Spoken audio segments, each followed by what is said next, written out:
Here's another reason why you want to take control of what you're doing. Everything kind of funnels into the only winning move is not to play the game.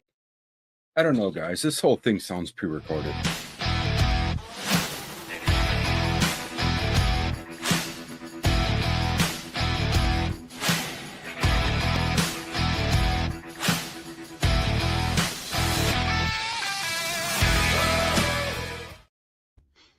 Hey, well, welcome to episode 74 of the Weather Report. We are back with a new show, and there's Ken over there. I think I'm pointing the wrong way. See, I always point the wrong way because I got this thing all backwards, and there's Don Huizenga down there. Don Huizenga is our guest today from TerminatorClips.com, and we just wanted to welcome you guys here to another edition of the Weather Report. It's we're really happy to have you here. Just want to remind you that the chat room is open for comments and all that good stuff. So always make sure that you leave us a comment, leave us a review, like, share, and subscribe to this podcast if you like it. Do all those good things and even support us if you can monetarily, because we always need money. But anyway, we're going to get right into the show. Go ahead, Jen. Hit our Patreon page. And tell us what that Patreon page is. Patreon page is, let me see if I got the Patreon thing up here. Nothing like show prep. Here we go. There we go. Patreon.com/weathered soul. You can be a Patreon subscriber like the Duchess of New Jersey and Lorenzo from Misanthrope Radio 2.0. So they both get the benefits of being Patreon subscribers, which means they get these bonus shows first before anybody else gets them. And also you could go to buymeacoffee.com, that one right there, buymeacoffee.com/weathered soul, and you can leave us a tip. And if you listen to this on the audio side on Captivate, you can also leave us a tip there. So and both pennies that we receive go back into the show. Exactly. So we really appreciate anything. Everything goes back into the show because we owe a lot of money to a lot of people. Yeah. So let's begin the show. Let's get into it. So this is we have Don Huizenga with us today, and he is a friend of mine from back in my political activism days. And Don is one of those people that you meet that you don't forget once you've met them. And I met Don simply by being at a meeting when there was redistricting in our Senate district in Minnesota back when I lived there. And I didn't know who he was. He didn't know who I was. But I walked outside for a minute, and someone had a really, really nice Cobra, like Shelby Cobra replica, silver, black stripes. Nice wheels, set up, looked like to do some real stuff, to do some real racing. And I come back in, I'm like, whose car is that? And Don's like, oh, it's my car.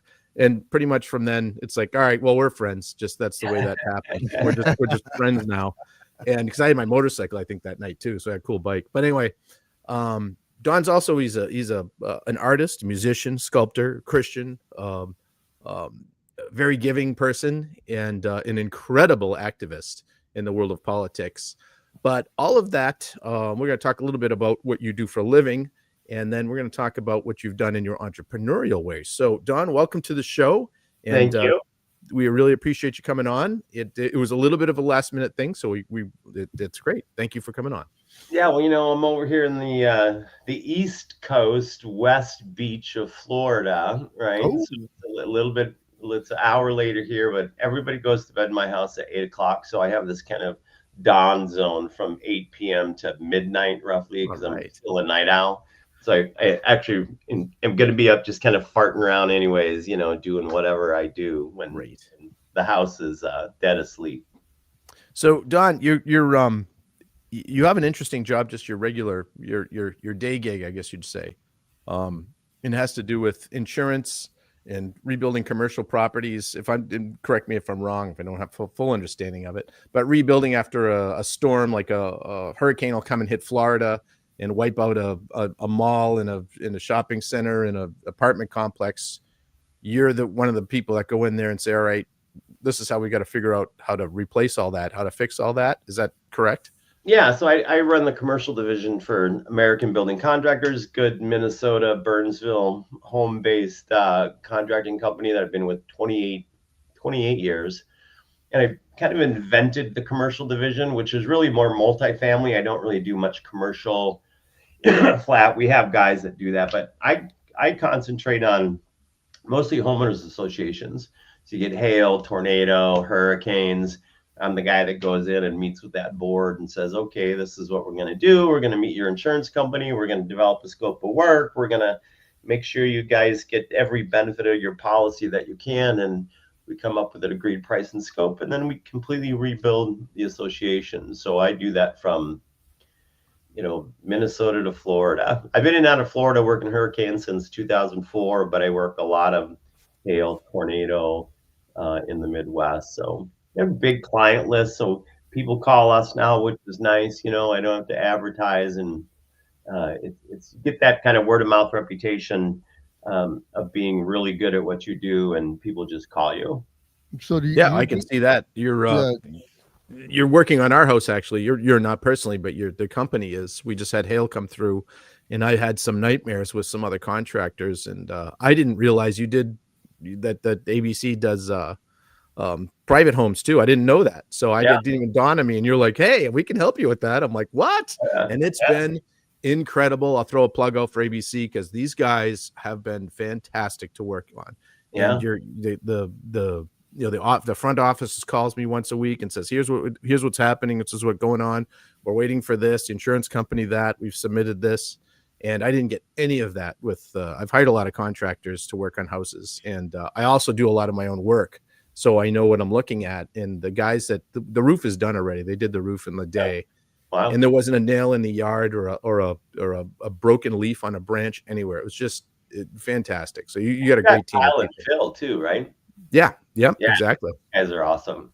Yeah, they're great guys. So Don, do you work within the contracting phase, or do you work within the insurance phase, or do you work with both? I mean, are you the negotiator?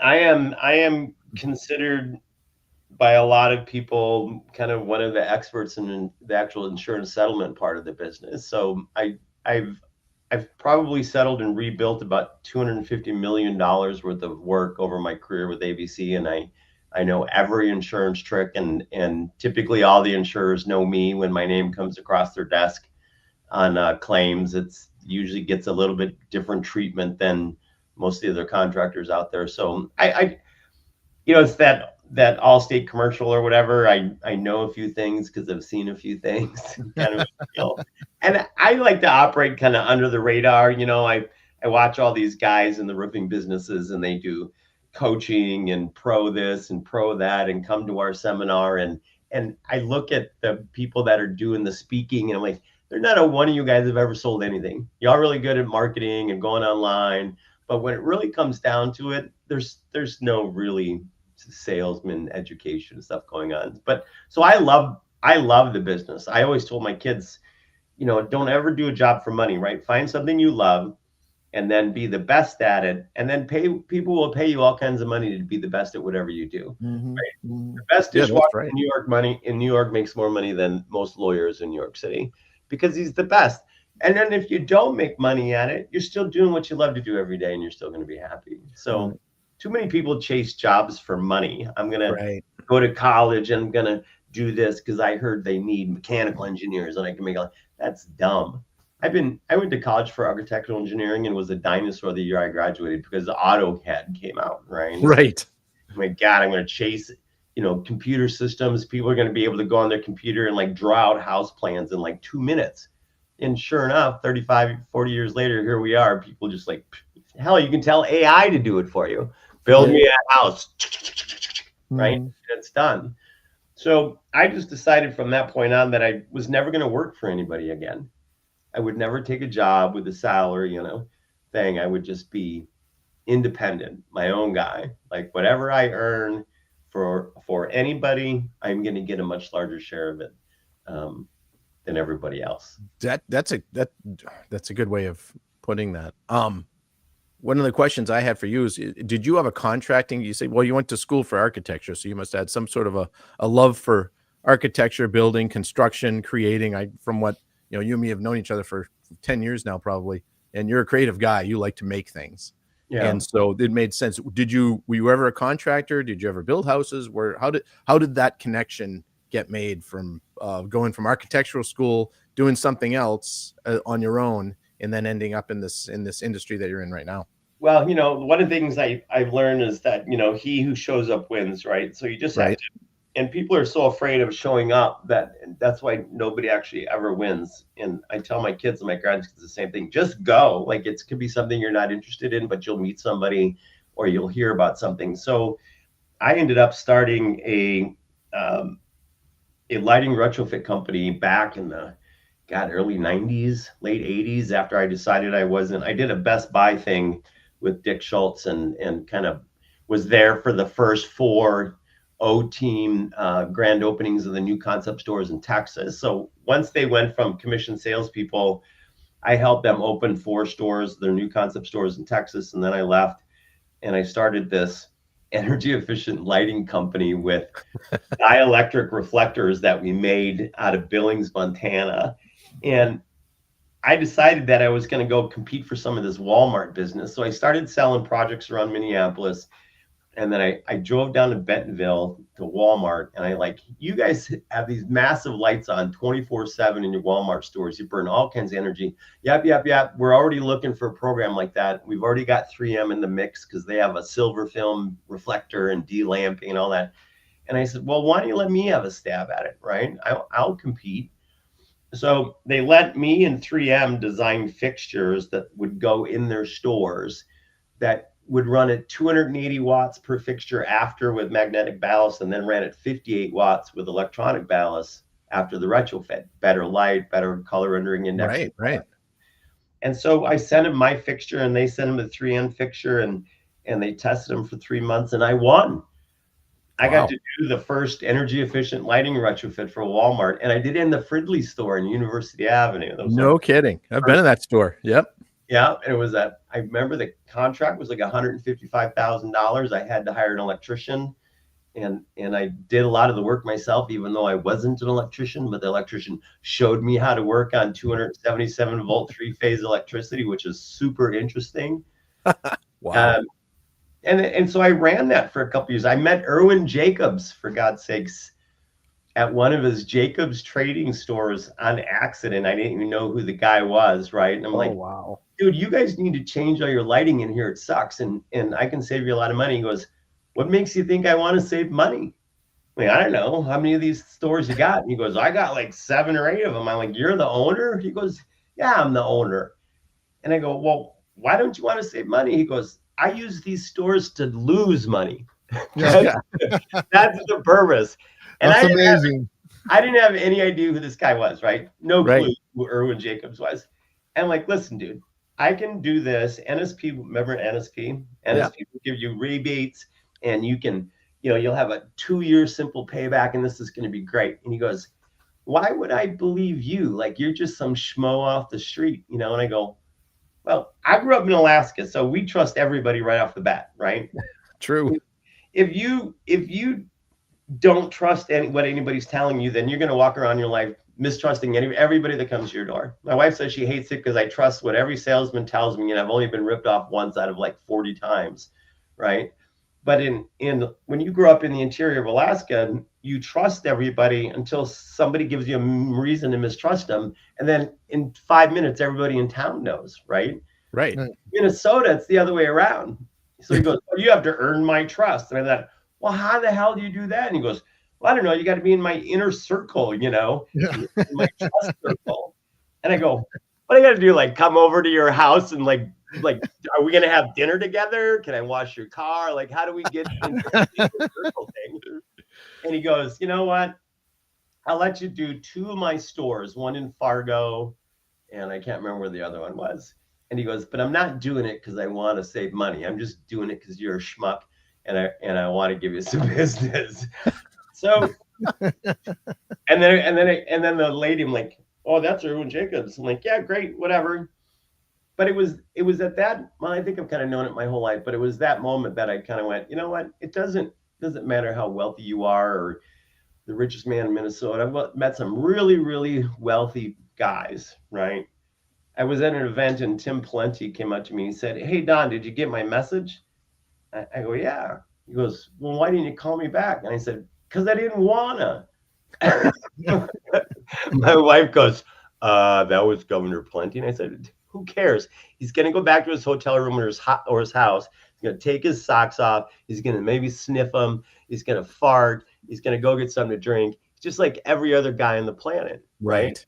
Erwin Right. Jacobs, Donald Trump, name it. They're all the same. You don't have to do anything different with anybody that you meet on the street. But what's funny is when I decided, my brother-in-law called me and he said he needed help farming in North Dakota, of all things. He wanted to go to school in Bismarck. He's like, hey, you want to come and help me run this farm with my dad? 1,100 acres. They grow durum. They ranch 400 head of cattle. They cut oats and peas and hay all summer long. And when was this? What time or timeline? 90s? Right before, yeah. So it's right during the Red River floods. Oh, okay. Yep. So I told my wife, I'm like, I got Monarch Reflective Technology. That was the name of my company. But I said, your brother wants us to come and farm because Ed can't run the farm by himself and he needs to go to Bismarck and learn construction. And I said, I'll go. Like, if you want to go, we'll just pack up the kids. We'll leave the house in Anoka empty. We'd only been in it for a couple of years, right? And I said, we'll just take off. We'll homeschool the kids, at the farm and do farm crap. And so we did. We left the house empty. We just left it. We left all our furniture in there, basically everything, just hauled ass out to the farm. And then that following year, the Red River floods happened. And I called Mark, who was in college in school. And I said, dude, like the state of North Dakota is handing out Class A general contractors licenses like water. Like you don't even have to do anything because they wanted to keep all this FEMA money at home, right? Yeah. Having all these guys coming from outstate. So I ran down and got us a Class A general contractor's license to bid on FEMA work to clean up the floods and I was down there like, yeah, I want to do Army Corps engineer work. So I came up with a company, NDFB Construction. It stood for North Dakota Farm Boys Construction. Got the license and I went up into the office and I bid on some work and we ended up getting the contract to clean up the whole town of Pembina, North Dakota, right up on the Canadian border. Oh, sure. Which, if you want to hear funny stories of 14 days of 6 farm guys from a small community in a trailer living in a parking lot, cleaning up Pembina for 14 days and the Army Corps of Engineers supervising it. Dude, the stuff that happened there for 14 days was insane. But we did it. We bought a new Bobcat with the money. I stayed and farmed until Mark was done, and I just handed him the company. Well, that takes a special kind of person to just pull up where you're at and go where the work is or wherever with family and all. I mean, because, I'm a facilities engineer. Ken's, kind of where he's at, with what he does. And I couldn't imagine just pulling up and going somewhere and just going like, hey, the money's over there. I mean, that's where I'm going, which is weird because that's what people used to do all the time. Right. when the work was, shot, not a lot, and you would just nomad it, right? You would just nomad it. But not very many people just pull up ties and just go, oh, we're going to leave our house empty and we're just going to go over here. We'll live in a trailer for 4 or 5 months or whatever the case may be. It's a weird, not a weird life, but it's a unique life. Well, what's funny is, Ed never promised me a dime and we never got paid a dime. Never. I mean, we spent 2 years farming and basically drained through our savings. When we got back to Minnesota, when Mark graduated, I didn't have anything to do. It was like, I shut down Monarch, right? And NSP's rebate program was starting to dry out. So I'm like, well, that's going to kind of go bye-bye anyways. And our house was, 2 months into foreclosure because I hadn't made a house payment in 4 months or 5 months because I was broke. I'd never paid us any money, to actually do any of the farm work. I never got cows. I never got anything, right? And the house was fully infested with flies and shit everywhere. Oh, sure.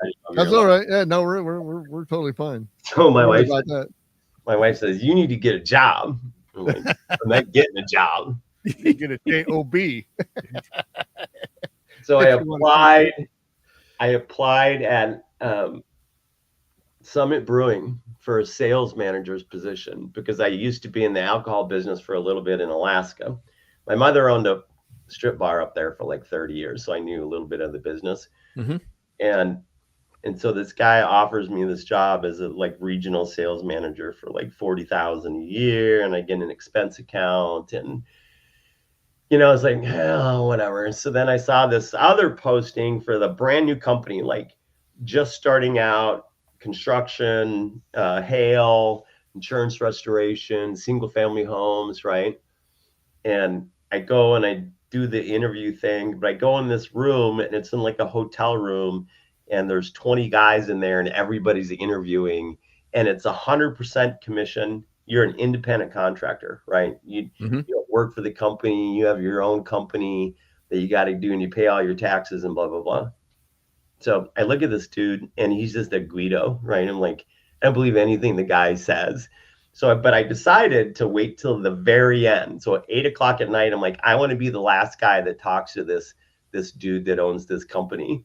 And I just grilled him. Like, where'd you come from? How did this thing start? What do you know about hail? And he's like, I don't know shit about hail. I don't know anything about construction. Like, we have other partners that know that stuff. And it's like, all right, but how much can I make? He was, well, from what I understand, you can make a lot of money. The best interview is when you're interviewing the one who wants to hire you, right? Yeah.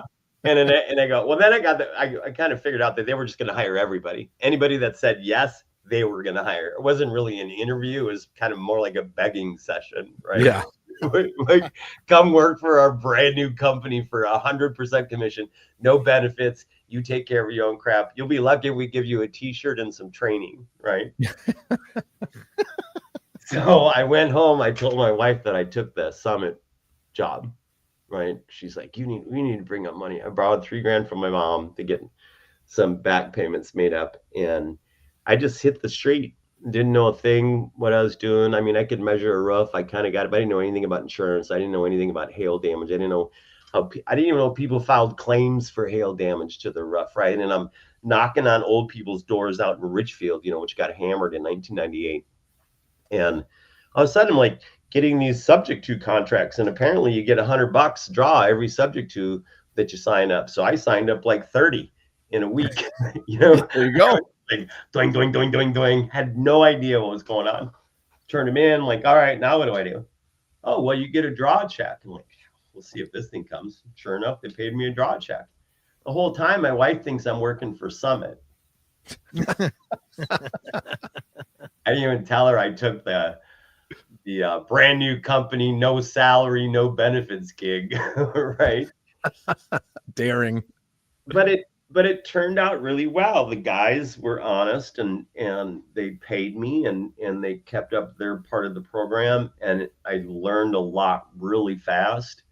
And really, this little altruistic side of me, my dad was a cop, but there's a side of me that hates it when people get ripped off, or not little people, but people get hurt by people. I'm the guy that just wants to go jump in and like save their ass, right? Or do whatever I can do. So it fit me personally, because I could go in and help a homeowner with knowledge and understanding about stuff that they have no idea, and go, listen, you're going to get the benefit of the policy that you pay for. And in the professionally now, we call those people public adjusters, and apparently you have to have a license or something. But back in the day, it was mostly just contractors, and good contractors and good salespeople were not the type A guys that were giving you some canned pitch, like the vacuum cleaner people, but guys that really cared about their homeowners and making sure that people weren't getting screwed. If ABC is like that, I can attest to that. So like I said, they did my roof. I've rebuilt my deck, and it's a 14 by 24 foot deck. So there's a lot of waste, right? The old decking come off and all that. I had to get rid of that somehow, put a Facebook ad out. A couple of farmers came out and took all the good wood that was left over, but I still had all of, the nail filled rusty crap, and just a bunch of other just yard junk, chunks of wood, and people, stuff from the house before I moved in. And so I threw a thing out there saying, anyone wants this stuff or wants to, I'll pay someone to come just get it. I need to go on by Friday. And this kid shows up in the trailer, and didn't charge very much. He came and hauled it all away, but he works for ABC during the day. And he's like, we got a farm, and this is great for firewood and stuff, so we can use it in our furnace out there. I'll just grab it. Yeah. But this kid loves working for that company. Oh, It's you don't hear that much. They're usually like, I work for the man, and but it's like, no, these guys are awesome, and I see the sign, and it was just, it's nice to see that pride in who you're working for. I can name 10 guys right now that have been with us for 25 years. Really? Wow. In that office, 10. And they're admin, sales support, project managers. Like they're all salaried, great employees. If you ask for Clay, who's the world's greatest, I think he was going to be a radio disc jockey in a prior life. He goes, "Good afternoon. This is American Building Contractors. Clay speaking." Right? 25 years he's been doing that. Handles all our boards, HOAs. I come down to Florida. I get on a project, and all of a sudden, Mark Thien shows up. 22 years as a project manager with ABC. Like, I don't know what it is. Everybody just loves it. We just have this great group of guys that takes care of each other, and it's a great work atmosphere, and the company kind of lets you do what you want, right, to get stuff done. So that's the construction side of it, how you go from like architecture to some dumb lighting company, which was a blast for 2 or 3 years. Just be able to say I beat 3M from a company I ran from my bedroom is always a lot of fun. Yes. And then kind of how it molds you into actually going into construction, and then ending up with a company that does reconstruction. But really what I do is I make sure people don't get screwed. I don't fight insurance companies. If you don't have a claim, I'm not the guy throwing shit on the wall and going, "Oh, I hope you get a new roof," right? I'm the guy that goes, "Nope, this is what's going to happen. You don't have enough damage. If you file a claim, this is what's going to happen. It's going to hurt you long term." You just give people good advice and you'll do well. Yeah. So, just be a good human. I have a question. I got a question, since you're talking about, you get this because this is, you don't want to hurt somebody in the long run, blah, blah, blah. I find myself always I've never had to make a claim for my homeowners insurance ever, but I'm overinsured. I mean, I've got homeowners insurance, I got flood insurance, I've got earthquake insurance, I've got this insurance, I got that insurance. And I just hear these nightmares, especially with the people like in North Carolina, all the stuff that has just recently happened about, well, this insurance isn't going to pay that, but this insurance is fighting here, and you're 5-6 years down the line and you still don't have a settlement. Are you part of that situation that kind of quells that situation and takes care of that? And I guess there's you. And would there be a slew of other people like you that are not so scrupulous in their? There's a lot of people that'll run homeowners down just the wrong path. I mean, it's terrible. Listen, we're in a business just like you guys hear horror stories all the time. But the problem with insurance and people go to appraisals and they do all this legal stuff and they hire public adjusters, and it's a great industry when it all works for the right reasons. But there's just so many people in it just working it for the wrong reasons that everybody's kind of insurance is getting hurt long term. But in all the claims I've done, and I've done a lot of them, I've been to appraisal 5 times. So if you look at 30 years almost of experience settling large loss claims, those $5 to $15 million, $1 million, whatever. And I've only had to really argue with the insurance company to the point where we had to take them to appraisal 5 times. I watch the roofing websites, and I see guys on there all the time going, "This is hail damage, and I told the homeowner, and the insurance company denied it, and so I'm taking them to appraisal." I'm like, that's not hail damage, you moron. And you're going to go screw with your homeowner because you're going to put him in bad standing with your insurance company, right? But not just State Farm. They have something called clue reports, right? They have every insurance company knows your claim history and how legitimate it is. Mm-hmm. Insurance companies want to pay for act of God claims. You know why? Because they can forecast it. You know what they can't forecast? Like, when people understand is when you have hail damage and your insurance company comes out and buys you a new roof, they already expected to buy you a new roof. The cost of that roof was already built into your premium because the actuaries went and go, this area is going to get hit by hail once every 20 years. Yep. And the value of this roof today is $8,000 stretched out every year. It'll be $16,000. They're building that cost into your premium. If people knew how insurance actually worked, how they make money, the fact that they pay out a lot in claims, they typically pay out more than what they take in, then they would understand how the business side of insurance works, and everybody would be a lot smarter. But it's just not something that people pay attention to.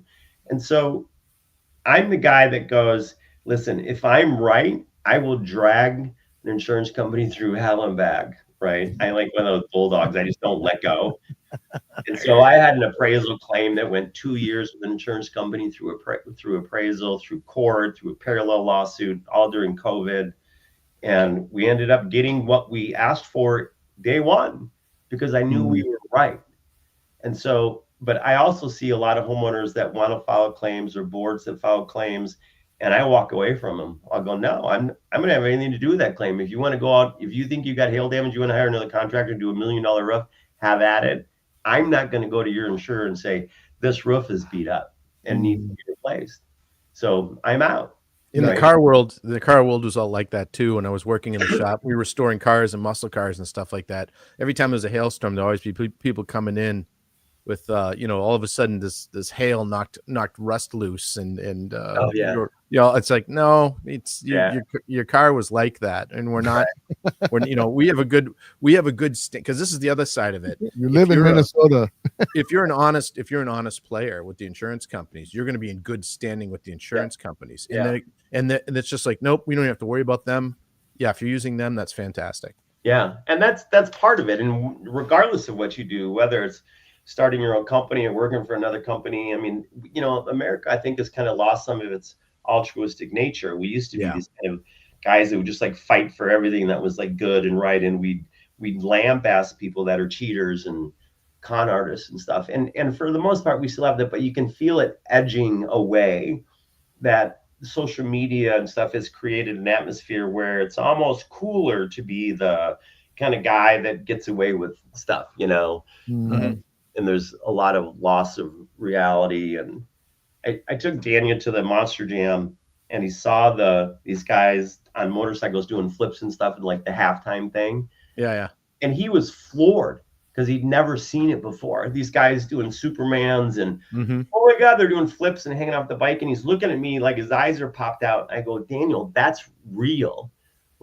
He's so used to just seeing it on a TV or a YouTube thing or whatever. It's different. Right. He had no concept of the idea that that's actually real, and real people actually do these kind of real things. And you could see in his brain that came on and went, wow, I want to do that.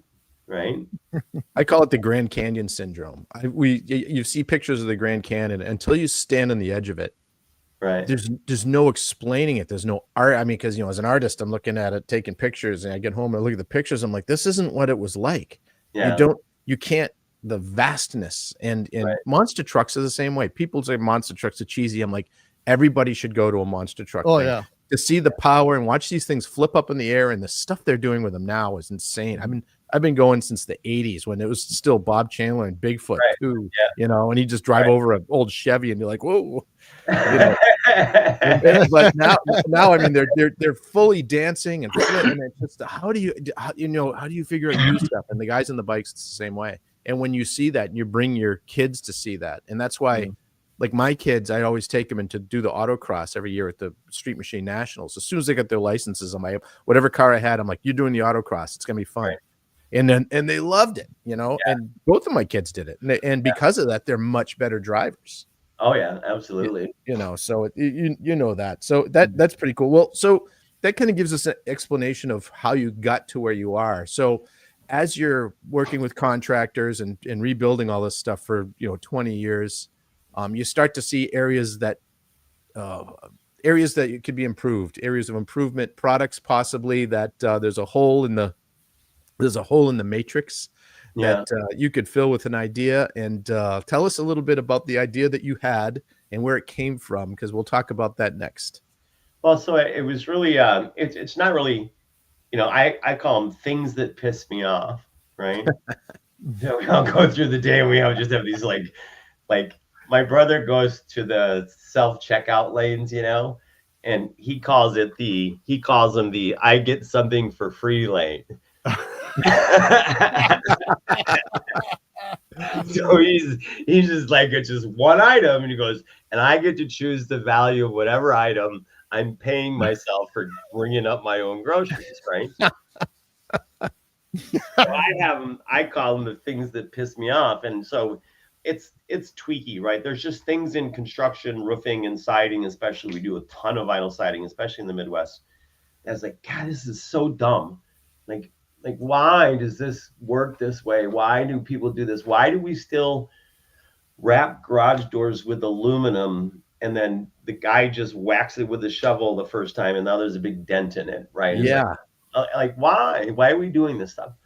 So this was just really me and my siding lead, Monica Hernandez, and she's one of our siding subs, and I've been with her, same thing, 24 years, 23 years. She's been my siding lead. And I was like, God, this utility trim just pisses me off because you got to order it. You got to order in the colors. It's supposed to hold the siding. It never holds the siding. There's lawsuits over this stuff.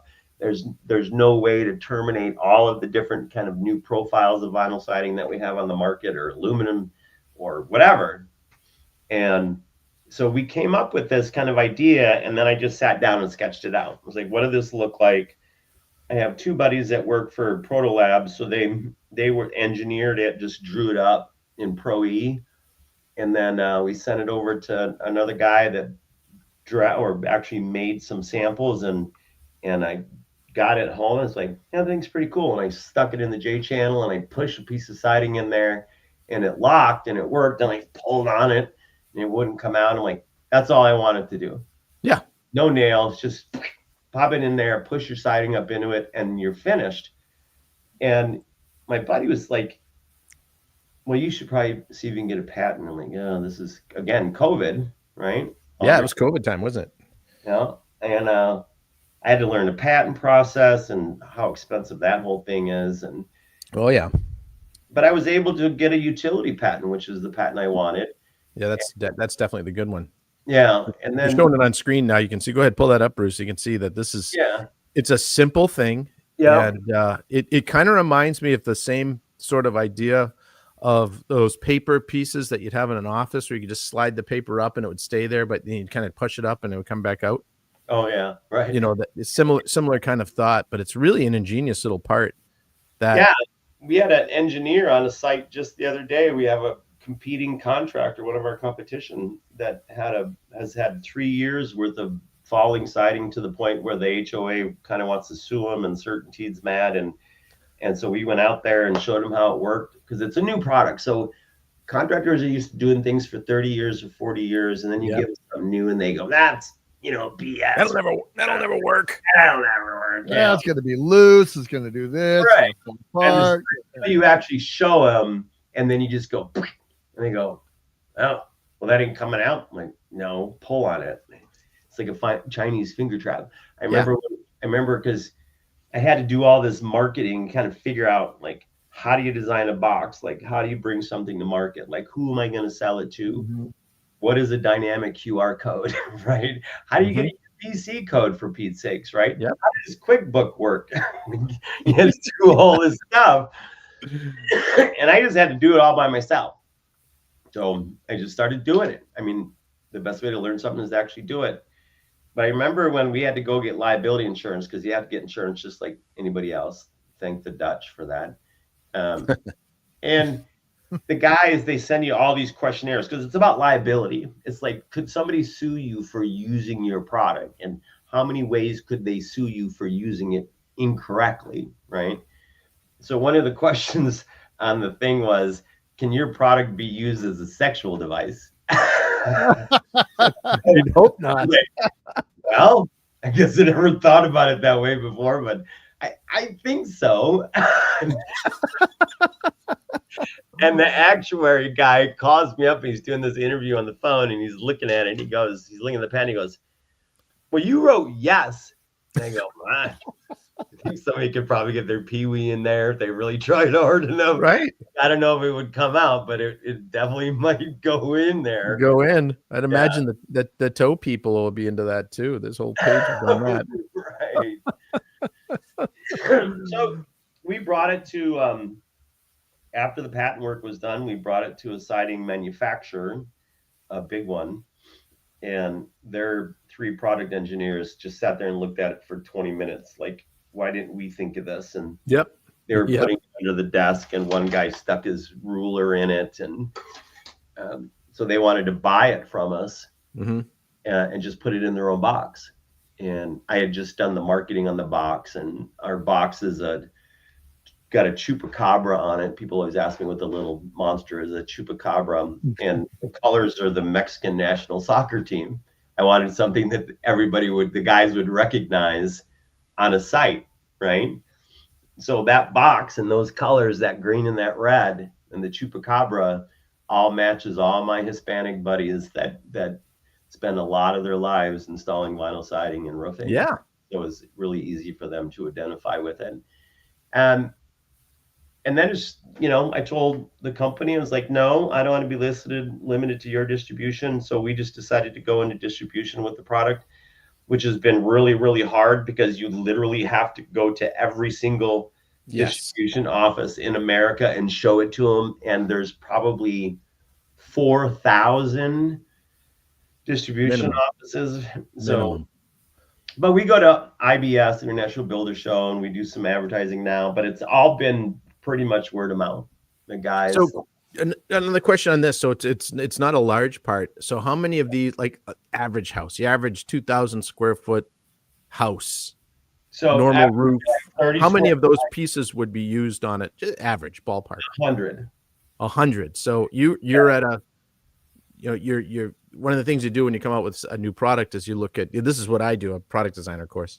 And you look at what's the market, what's the potential market, what can we actually penetrate, So if you're looking at, I can sell 100 to these to every house that we reside or every new house that's going up. There's 100 of these. Right. That's a great, because it gives you scale pretty quickly. Where now you're manufacturing, because now all of a sudden making 50,000 of them, that's not that many houses. No, I mean our first order was from our manufacturer was 500,000 pieces. Right. That's what I'm saying. You can scale quickly because you're not, the business I'm in. It's a much niche market. Now we're selling high end product at that's expensive, so there's better margins in it. But there's a lot of things that we just don't do yet because we know we need to sell 50,000 of these a year to be able to be profitable on it. It's not worth doing that yet. We can do this other thing or change it or whatever. But with what you have a first of all, the market, the people, the contractors, the attitudes. And that's what a lot of people don't realize when they come out with a new product, that the people that are using it, you have to know what they're using it, how they're using it, what that person is like. You have to know that customer. And you do, because you've been working with them for years and years. Well, you have to know what their pain is. I mean, utility trim is just this dumb, stupid piece that the manufacturers came up with, and they love to sell it, right? They sell 20 million pieces of vinyl UT a year in America. Wow. And 4 of our clips replaces a 12-foot piece of utility trim. Distribution loves it because it doesn't take up any space. Yeah. This 100 count box that's 8 inch by 8 inch by 9 inch absorbs 25 pieces of 12-foot long UT that you have to stock in all kinds of different colors. Yep, that's right. So it's just it's a nightmare to inventory. They don't make any money on it. And I'm giving them a commodity, like a siding nail. You sell it, it goes out the door, guy uses it. He doesn't have any siding falling down anymore. It's super fast to use. He doesn't have to worry about colors and ordering and all that stuff either. But it's been, in the 2 years we've been in distribution, we've not heard a single complaint about the product. Not one. That's huge. Like, oh, it sucks, it doesn't work, and blah, blah, blah. It's really about just learning. You have to learn how to change people's attitudes when there's only utility trim or nothing else, and now utility trim and this. So this thing, everybody goes, oh my God, what is that thing that's not going to work, blah, blah, blah. How do I know if I want to sell it? Because maybe I'll piss off my customer or my contractor. But once they get their hands on it and you see the guys using it in the field, then they love it. There's a new construction guy in Chicago that is fourth generation. He puts on 1,500 vinyl homes a year with like Pulte and the big new builders, right? He tested it for 3 months, and we had to get him some pricing, but he's been in the field with it for a year and a half, and now Lennar's coming to us and going, we need to check out this Terminator piece to see if we want to spec it. And I go, you guys can spec it, but it's already on probably a couple thousand of your houses in the Chicago market. He's like, no way. And I'm like, yeah, dude, you guys have an installer down there that uses 90,000 pieces a summer, right? But So, the whole story of it, though, it's like you said, it's an idea. You saw a need, you saw a little niche. It's one little product. You know, one of the things Bruce and I, the reason we know each other, Bruce out in California, is we were in a marketing mastermind group with a guy named Jason Stapleton, and one of the things that he says that really stuck with me, because I had never thought about it this way. It's like, no matter what business you're in, if you have a business, no matter what business you're in the marketing business. right. You know, you have to have the product. Yes, you have to. But if you don't have marketing, it's nothing's going to happen because no one's going to know about it. And as we started our company, we found that out pretty quickly. We had an old mindset of what the marketing was, and for 3 or 4 years, it was a grind trying to figure it out until, like I said, I joined the mastermind group, and then we turned it around, and now we're doing very well. But the marketing of what you have, even though you already are in the industry and people know, like, and trust you, it's still a sales thing. You're still marketing this thing. Absolutely. Because even though they're like, oh, well, I've been working with Don for 22 years. You see this new thing he's got? Yeah, I know. But then this other thing still works all right. Right. And it's not a big pain point, right? It's a pain point for dollars, but it's not the biggest pain point in it's one of those things, like, it's like a gnat that you just want to keep swatting everywhere. It's one of those kind of pain points. Right. And so the guys, again, once they get it, they love it.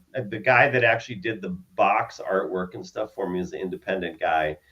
And he called me one day and he goes, they're literally doing a vinyl siding project across the street from my house, and I saw a box of Terminator clips on the ground. Like, really, dude? That's awesome. Oh, that's cool. The first time he actually saw, like, his box in the real world, which is always really cool for people. And, since then, I've been able to go out and get 2 other patents, right?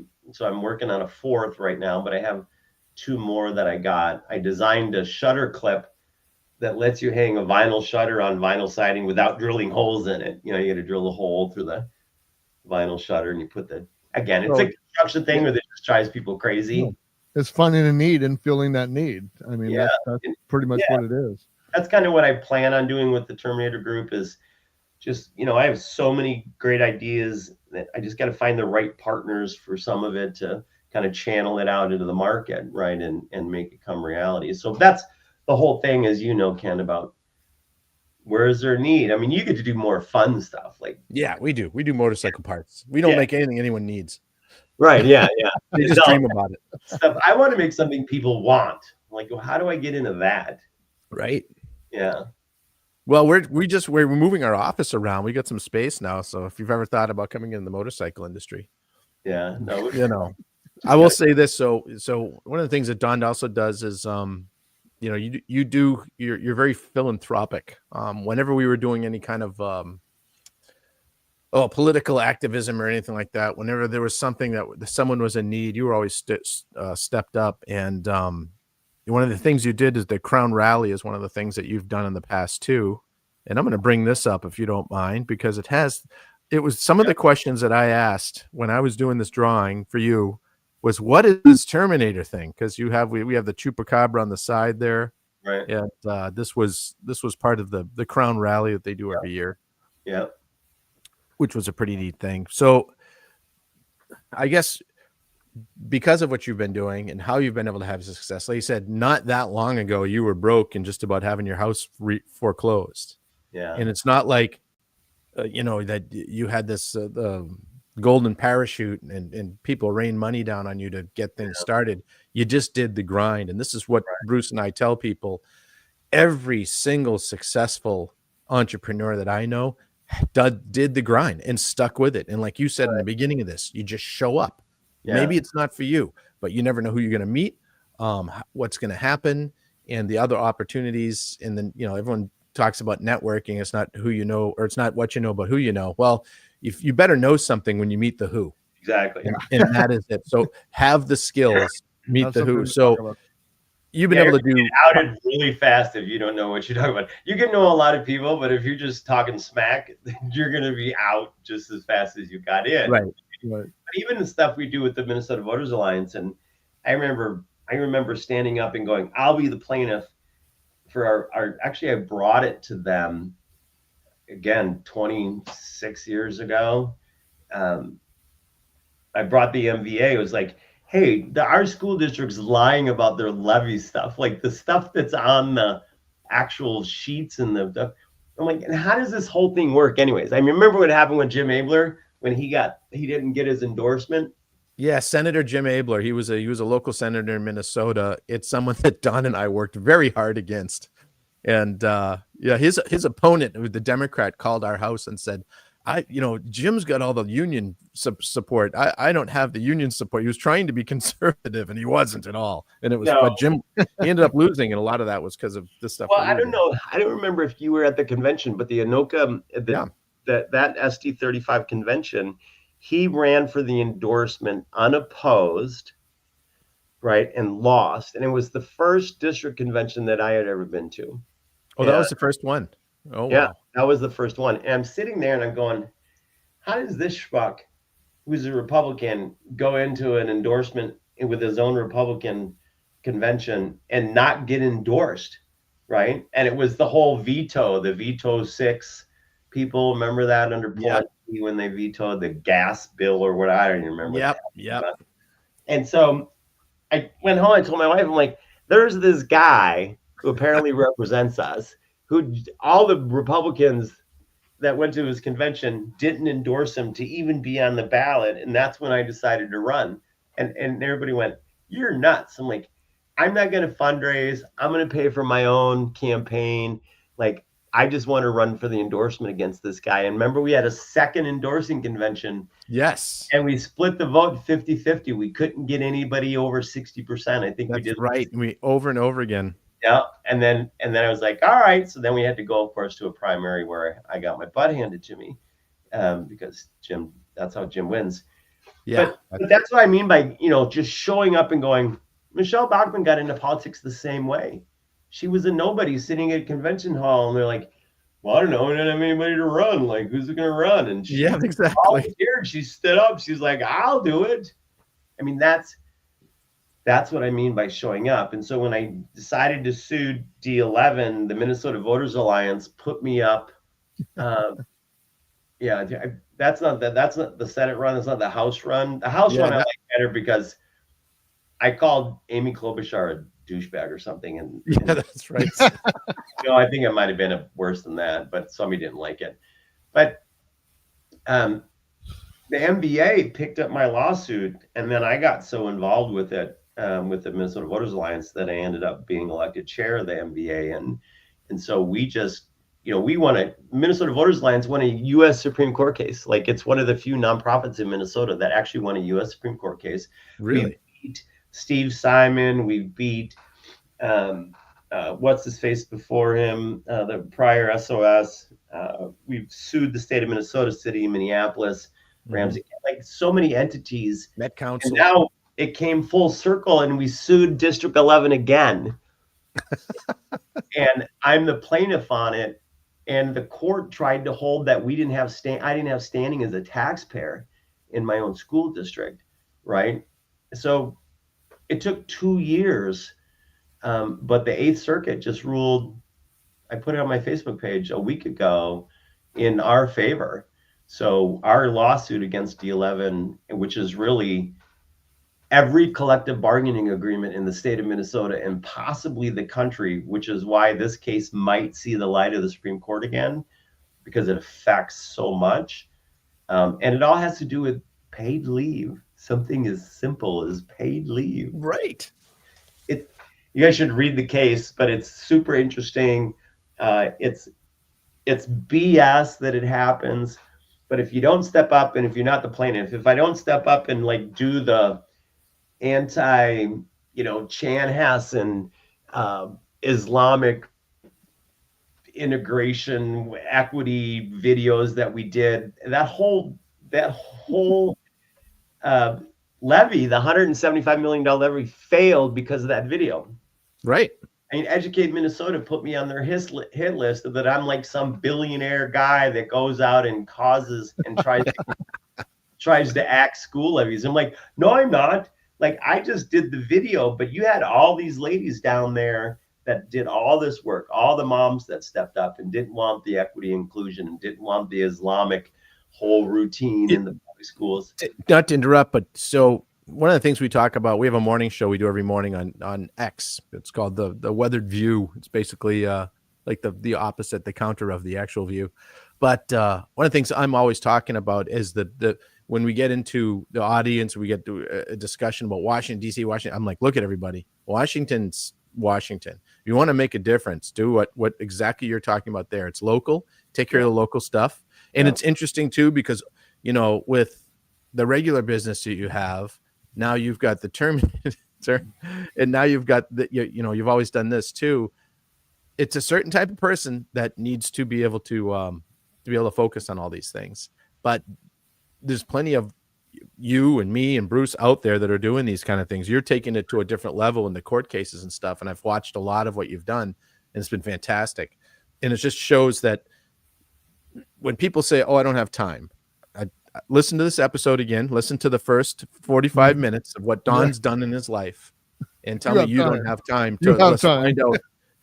You have time. You always have time. And that's one of the things I found out too when I was very active doing things. I was like, I don't have time for this. I'm like, well, you make time, you figure it out.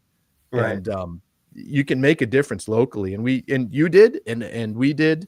Sometimes it worked, sometimes it didn't. But it and then the other thing is what we did is a lot of us left. Yeah. Just physically just got up. And you remember Christian Reich? Yeah. Yeah, so he moved to South Dakota. I moved to Wisconsin. Right. Are you full time in Florida? You just keep going back and forth. Yeah. So if Minnesota Revenue is watching this video, so yes, I am full time in Florida. Yeah, that's what I thought. As you're full time in Florida, not living in Michigan. Yeah. I still have a house in Anoka, but that's a cool little house too. I mean, little. It's a cool house because it's cool. It's a neighborhood like mine, Bruce. But you walk into the place, and he has done some amazing work inside. It's just I love finished car. We call it the BCA, blue collar Anoka. Yeah. And I had a buddy that lived out in Chaska, so we called it the WWWC, WCCW, white collar crime Chaska, or something like that. So we always had little nicknames for all the neighborhoods around Minneapolis. I love it. Yeah. Well, we're coming up on our hour now. Usually we like to have people plug what they want to plug here. And of course, we'll put the scroll up on the bottom. If you can get that up there, Bruce, for the at the stage. Here we go. So go ahead and tell us how they can get a hold of this if they need more information. If you're a builder out there, a contractor, if you're building something, if you're rebuilding something, you need this product. So tell them how do they find it. Go to terminatorclip.com and just look it up. There's a bunch of install videos on there. Like I said, it's new to the market. It's been in distribution about 2 years, and it just solves, it eliminates utility trim and vinyl siding and other different siding materials. So you'll see our ads around Facebook. I do those ads too, by the way. They're a lot of fun. Yeah, the ads are great, and it's pretty entertaining. For you can take. And I'm not denigrating it at all, but you can take a mundane product like this. It's not flashy, nothing blinks. It's not shiny chrome. You don't wear it on your chest, but you can have a lot of fun with the advertising of it. Look at Black Rifle Coffee. For crying out loud, they made coffee. Their ad campaign for the first 5 years of that company was pure brilliance. They should have been winning Oscars. Really? But anyway, with that, we're not done with you yet, Don. We're going to do another show with Don here. That'll be for the Patreon people. You'll be able to hear it in the next day or two. But everyone else, it'll be next week. It's completely different than this show, but it's going to delve into Don's wealth of knowledge about some different parts of the world and some facts that you may not have known. So with that, Don, I guess we can say thank you. Oh, Yep. we lost a Bruce. But so with that, where did Bruce Do go? you ever do any they call me Bruce jokes? I was wondering if maybe that was like a regular thing for you. And Oh God, I haven't even thought of. Yeah, I haven't even thought about that. My goodness. My goodness. Well, let me do this. We've got I don't know what happened to Bruce there. Hold on a second. Oh, here he comes. Here he's back. We lost you there for a minute, Bruce. I'm sorry, guys. I totally lost my sound, so I can't hear anybody. Oh, you lost your sound. You're back? Can you hear now? Nope, he's still off. Anyway, with that, we'll do the old alternative ways of talking here. Look at that. Lost my sound. So I'm going to text Bruce to send the outro. Play the outro. Let's see. We do that. Nothing but I have had nothing but problems today too. I did a whole 40-minute video, explainer video today, Don, and realized that there was a glitch in my computer and the sound wasn't on. So it's me explaining just like this. So it was pretty funny. Were you mansplaining? Oh, well, we're doing drawings. You know, I'm drawing a Lincoln 62 Lincoln for somebody. Oh, but anyway, he'll have the outro playing here in a minute because